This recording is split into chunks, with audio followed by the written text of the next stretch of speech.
এ দেখো মা, আমি তোমার জন্য সারপ্রাইজ আনছি। আরে ওয়াও, গাড়ি। থ্যাংক ইউ বাবা।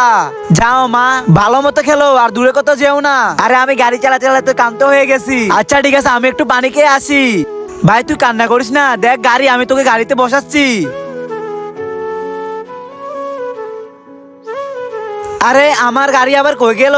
আরে আমার গাড়ি আবার কে চালাচ্ছে? বাবা আমাকে গাড়ি চালানোর জন্য দিয়েছিল, আর এখন এই ভিখারি গুলো আমার গাড়ি চালাচ্ছে। দাঁড়াও, এখনই মজা দেখাচ্ছি। কেন রে ভিখারি, তুই আমার গাড়িতে তোর বাইকে কেন উঠাছস? চল আমার গাড়ি থেকে নামা।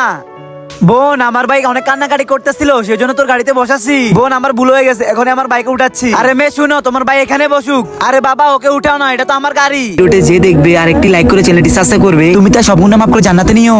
আর যারা না জানা সে ভিডিওতে লাইক সাবস্ক্রাইব করে, আল্লাহর কোরআন দেখে যারা লাইক সাবস্ক্রাইব করে না, তাকে তুমি থাক আর বলবো না। ভালো মানুষরা এমনিতে আল্লাহর জন্য লাইক সাবস্ক্রাইব করে, আর আমি তো আল্লাহর পবিত্র কোরআন দেখে লাইক এন্ড সাবস্ক্রাইব করে দিছি। আমি শিওর আপনি করেন নাই। বেটা আমি তোমাকে বুঝালাম না যে আমরা সবসময় গরিবদের সাহায্য করব? যদি এই ছোট বাচ্চা গাড়িতে বসে খুশি থাকতে পারে তাহলে চালাতে দে ওকে। সরি বাবা। মা তুমি একটা কাম করো, এই গাড়িটা তুমি রেখে দাও, আর মা আমি তোমার জন্য আরেকটা গাড়ি এনে দিচ্ছি।